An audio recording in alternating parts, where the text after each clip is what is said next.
Halo, apa kabar kalian semua? Di video kali ini kita waktunya buat bahas video review atau pengalaman saya bareng ponsel dari Itel S23 Plus.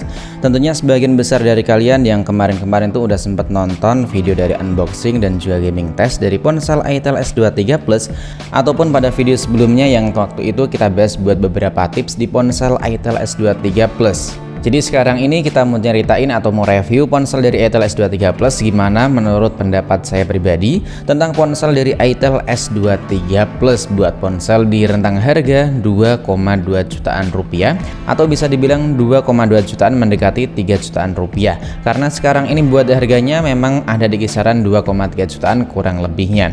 Dan saya ingetin lagi, kenapa di video kemarin, entah itu di video YouTube ataupun di video TikTok, kita tuh sempat bahas kalau ponsel ini ada di harga 1,8 jutaan atau 1,9 jutaan.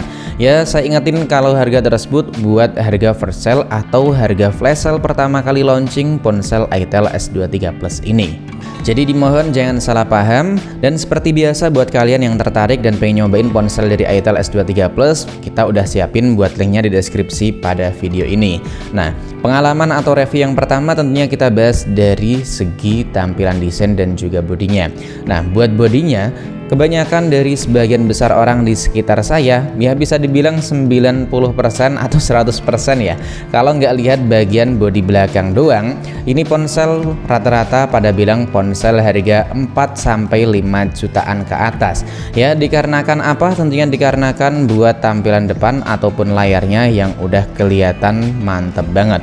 Layaknya ponsel kelas menengah ke atas ataupun ponsel flagship. Apalagi kalau layarnya barusan mati atau always on display-nya nyala. Ini ponsel makin kelihatan mewah, ditambah lagi ada sensor sidik jari under display-nya. Dan emang buat layarnya atau AMOLED-nya itu benar-benar AMOLED ya, nggak nipu. Ya, intinya layaknya ponsel dengan panel AMOLED. Jadi buat kualitas warnanya itu adem dan juga bisa menampilkan warna yang lebih pekat dibanding ponsel dengan panel IPS LCD. Dan emang buat keluhannya ya ketika kita pakai buat scroll-scroll kayak gini. Nah, ini kalau kita pakai buat scroll-scroll kayak gini, buat layarnya itu kelihatan kayak kurang mulus ya. Dan tentunya hal tersebut dikarenakan layar dari ponsel Itel S23 Plus ini masih punya refresh rate di 60 Hz aja. Gak ada opsi refresh rate tinggi hingga 90 Hz. Jadi kalau kita scroll-scroll kayak gini tentunya masih kelihatan kurang mulus. Tapi selebihnya udah oke banget buat layar dari ponsel Itel S23 Plus, karena nggak ada lawannya, nggak ada saingannya di harga segini pakai tampilan dan juga panel yang dimilikinya. Dan buat kualitas suaranya menurut saya sih audionya masih terasa biasa aja ya, umumnya ponsel-ponsel dari Itel kayak gitulah. Masih kerasa cempreng kalau menurut saya sih buat ponsel di harga segini, apalagi masih pakai mono speaker. Jadi menurut saya buat kualitas audionya itu ya biasa aja. Kalau dari segi UI atau tampilan antar mukanya menurut saya sih nggak ada problem atau nggak ada komplain dari saya ya. Karena buat tampilan UI ataupun icon-iconnya menurut saya sih udah sangat menarik dan juga enak dipandang dan juga mudah dimengerti atau mudah banget buat pengoperasiannya. Cuman buat kalian yang sering nanyain, Bang, gimana kalau kita pakai buat jangka panjang, aman atau enggak? Saya tuh sering bingung kalau ada orang yang nanya kayak gitu. Bingungnya kenapa? Dia nanya jangka panjang, tapi kalau menurut saya yang namanya elektronik soal awet atau enggaknya itu tergantung dari penggunaan, dan yang namanya elektronik tentunya untung-untungan buat awet atau enggaknya. Karena di luar juga tuh banyak banget ya yang pakai ponsel dengan harga puluhan juta ke atas tapi masih dalam masa garansi, itu udah pada rusak tuh nggak cuman 1, 2, 3 kali saya lihat postingan-postingan kayak gitu. Dan yang buat nanyain update, kalau menurut saya itu sih plus minus dari ponsel Itel S23 Plus dan juga plus minus buat ponsel yang bisa mendapatkan update sistem. Tentu ketika kita sedang melakukan update sistem, emang ada beberapa hal yang menjadi baru atau menjadi kelihatan fresh atau lebih tepatnya menjadi kelihatan lebih menarik. Tapi sisi minusnya, tentu ponsel kita mendapatkan berbagai bug dan ada juga beberapa sistem ataupun kinerja yang menjadi semakin menurun. Kalau saya pribadi malah sebenarnya nggak suka yang namanya update system, kecuali update-nya itu menjadi lebih bagus, lebih ringan, lebih enteng, lebih awet. Nah, itu saya suka. Kalau cuman update system tapi ada beberapa hal yang bikin performa atau kinerja ponsel menurun, kalau saya pribadi sih mending stuck aja buat yang sekarang ini.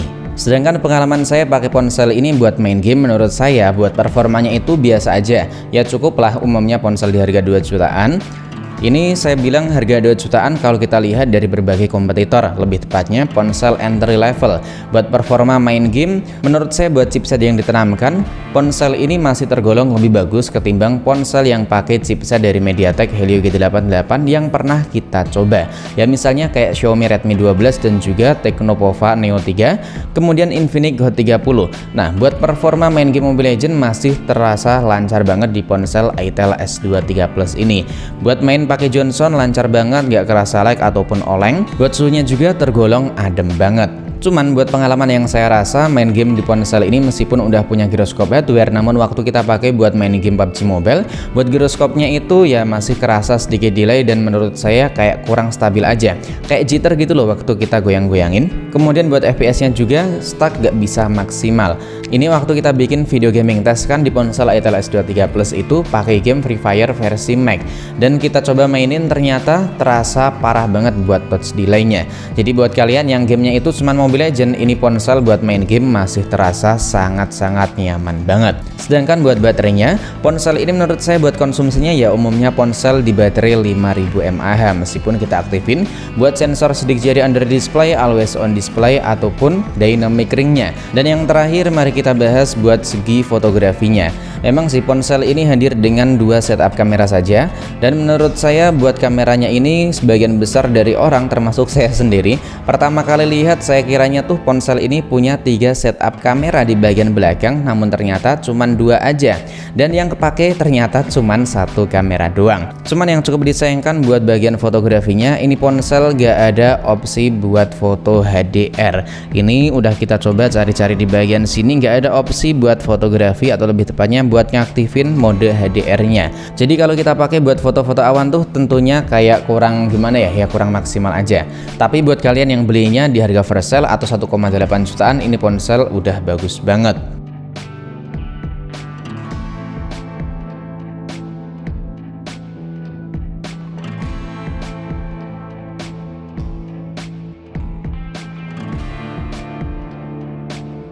Jadi buat bagian fotografinya ponsel ini minusnya ya menurut saya cuman di bagian itu ya, nggak ada mode HDR. Dan yang saya suka ponsel ini udah punya sistem stabilisasi baik itu buat kamera belakang ataupun buat kamera depannya. Selanjutnya mari kita bahas apa aja kekurangannya. Nah, kekurangan dari ponsel ini selain kameranya tadi nggak punya opsi atau lebih tepatnya nggak punya fitur HDR, buat perekamannya nggak ada resolusi 2K ya. Kita bilangnya ponsel 2 jutaan pada umumnya aja, nggak terlalu muluk-muluk ya kita bandinginnya, atau lebih tepatnya buat bahas kekurangannya. Karena biasanya ponsel-ponsel dari Transsion itu rata-rata paling minimal ya ada buat perekaman resolusi 2K, tapi ini masih resolusi 1080 30 fps doang. Kemudian kekurangan selanjutnya tentunya ponsel ini tadi cuman pakai mono speaker aja di bagian bawah. Selain itu nggak adanya lubang jack audio 3,5 mm di bagian bodi ponsel Itel S23 Plus, tapi untungnya kita udah mendapatkan handset dengan colokan USB Type-C.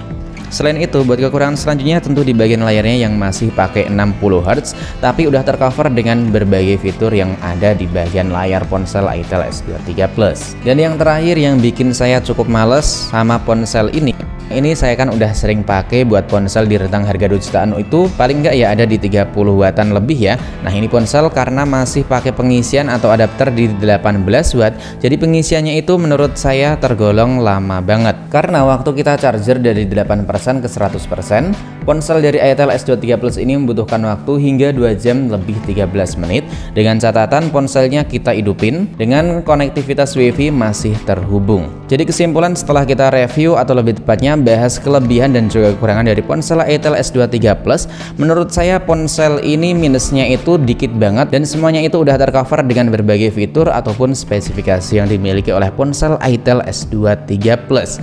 Dan intinya ponsel ini nih cocok banget buat ponsel secondary atau ponsel kedua ya. Kalau jadiin ponsel utama ya cocok-cocok aja, namun dengan catatan dengan berbagai alasan yang udah kita sebutin. Misalnya kalian nggak terlalu mentingin refresh rate tinggi, nggak terlalu suka main game berat, kemudian nggak terlalu merhatiin waktu buat durasi pengisian ponsel yang sedang kalian pakai. Nah, ini ponsel tentunya udah tergolong sangat-sangat terlalu worth it dan bisa dibilang rajanya di ponsel harga 2 juta rupiah. Jadi gimana menurut kalian? Dan tulis juga buat pendapat, kritik, saran, dan buat kalian kalian yang udah pakai ponsel ini gimana buat pengalamannya? Drop aja di kolom komentar. Sampai di sini dulu buat video kali ini. Sampai jumpa lagi di video selanjutnya.